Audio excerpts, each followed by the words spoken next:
Your Excellency, President William Ruto, who is also the party leader of UDA, leaders of the two political parties, ladies and gentlemen, Amjambo. There are ODM people here. ODM. ODM. ODM. You see, wako tayari. Well, I'm very happy to stand before you here this morning to talk to you after a long period of absence. As you know that in the last 6 months, I've been engaged in the campaign on the continental platform for the position of the chair of the African Union. Some people ask me why did I decide to run for that position. And I say that I was approached by senior leaders on the continent who, when they saw that that position was becoming vacant, they needed somebody with a Pan-Africanist ideology to go and try to set that movement in the right path so that it can achieve the objectives for which the founding fathers formed it. So they then sent the former Nigerian president, President Obasanjo, to me to come and persuade me to run. And after a lot of soul searching, I made a decision. And some of you will have seen me with President Obasanjo on my side when I announced that I was going to run for the position of African Union chair. I did not expect to be supported by the Kenya government. But somehow out of blues, President Ruto announced that he will support my candidature. I thought this is a best way to get rid of him. Good riddance. I would say that, irrespective of the motives, he actually was genuine because he followed that announcement by giving full support to my candidature. As you know, you cannot run for the chair of African Union without being sponsored by your home government. You cannot just sit somewhere there and say, Mimi ni Professor Kithure Kindiki, I want to be a chairman of African Union. You will not even be seen. Your name must be presented by a government official through the embassy of Kenya in Addis Ababa. And this they did. Not only that, they put also the machinery behind my campaign. And Mr. President Ruto himself called various presidents and made an appointment for me and also persuaded them to support my candidature. He himself invited the president from East Africa here in Nairobi to basically adopt me as a candidate for the Eastern region. And this they did. So Kenyan ambassadors in all those foreign countries were also informed and that they would support my candidature. And wherever I went to, they received me at the airport, took me to the hotels, and also took me to meet with the president. I was able to meet more than 40 presidents on the continent. And I traveled Africa from east to west, south to north, like never before. As you know that I have been the high representative of the AU on issues of infrastructure. So I'm not actually strange to these issues. I mean, continent. As you know that our continent has suffered seriously from innovations from outside. First was the slave trade that took so many of able manpower across the shores to go and work in the building of Americas, both North America and South America. Some were taken to Arabia, some were incarcerated there and died there. So that was the first. Then came colonialism, where they went and set somewhere in Berlin and partitioned Africa there, according to their interests. British, French, Italian, Portuguese, and so on and so forth. So Africa has suffered seriously. That was colonialism. Then when Africans fought for independence, they granted it, but it was a flag. But then there was also neo-colonialism that came about, and Africa has continued to be marginalized.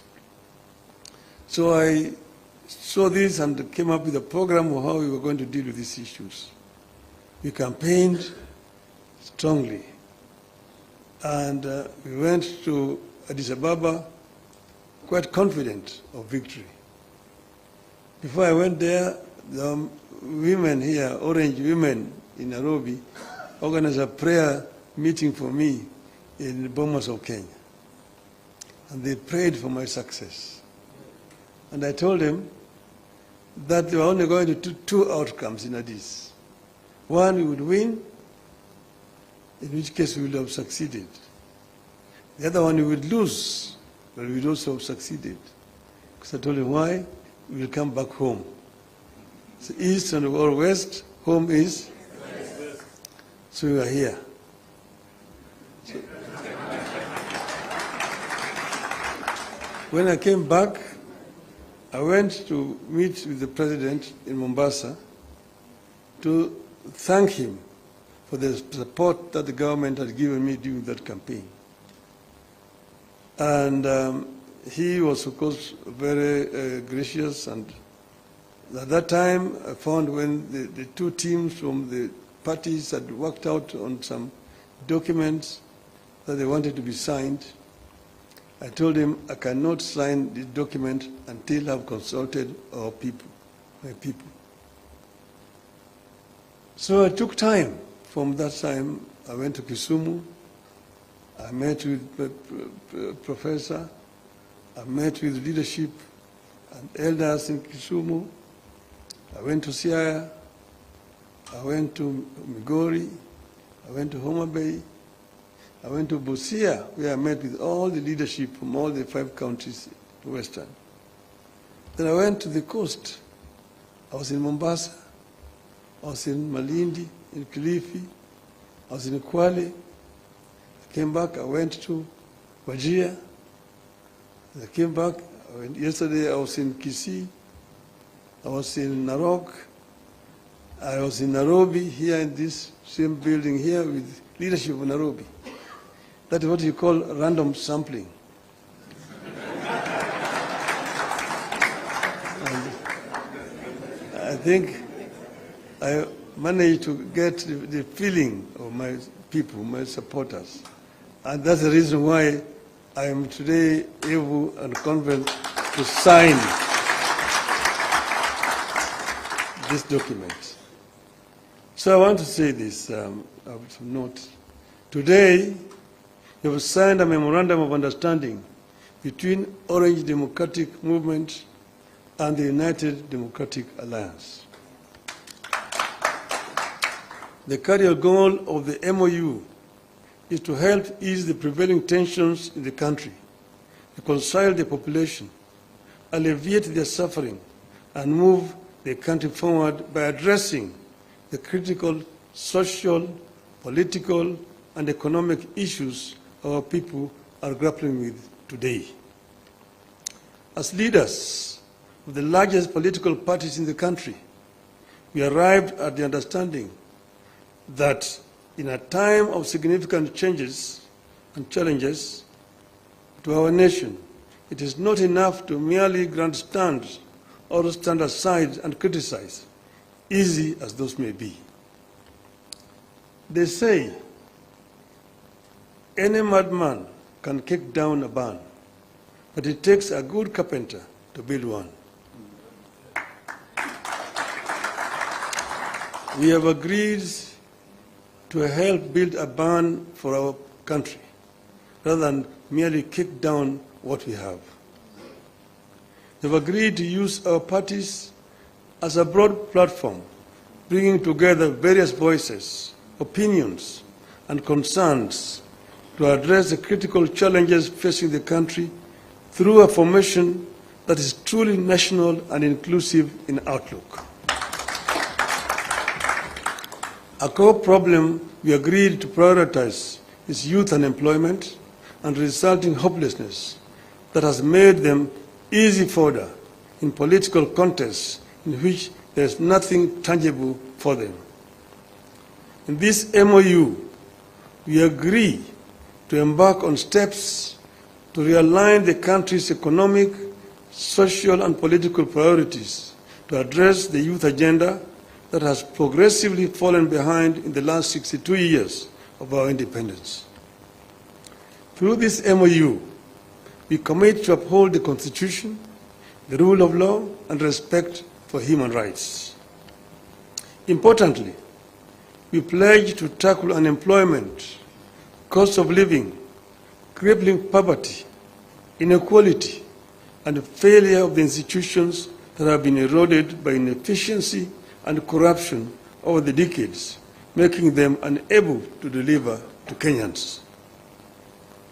We seek a more equitable country in which all peoples of all backgrounds are included in the enjoyment of socio-economic benefits and are equal members of one indivisible nation.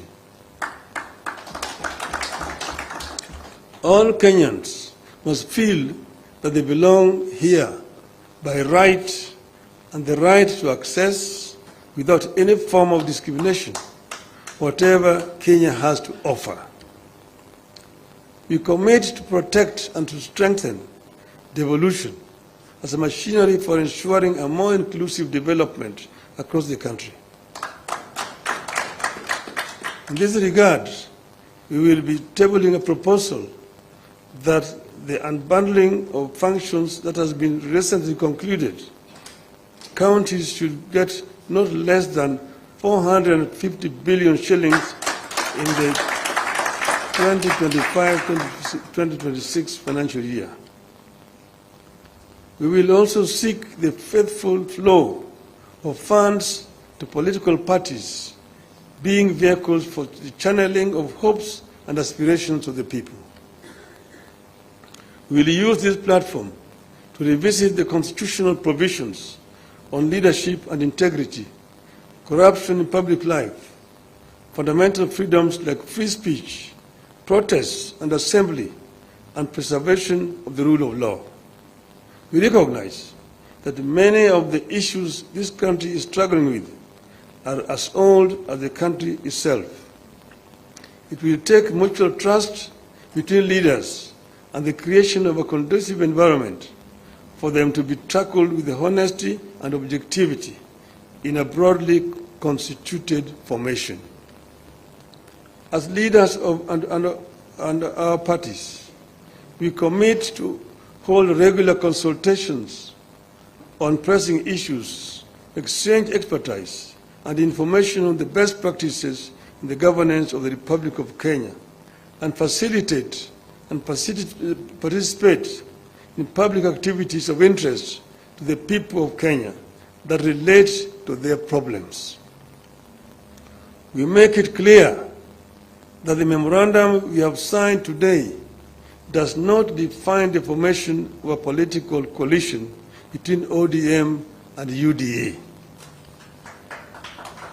However, its successful implementation could inform the basis of steps toward the establishment of a broadly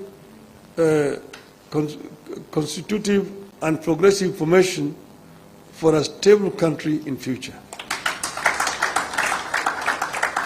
We urge all Kenyans who are interested in having a stable, inclusive, and progressive country, devoid of grandstanding and alienation of whole communities and regions, to rally behind this formation in the interest of our nation. God bless Kenya. Thank you. My pleasure now to invite my brother, William Samoei Ruto, to come, the party leader of UDA.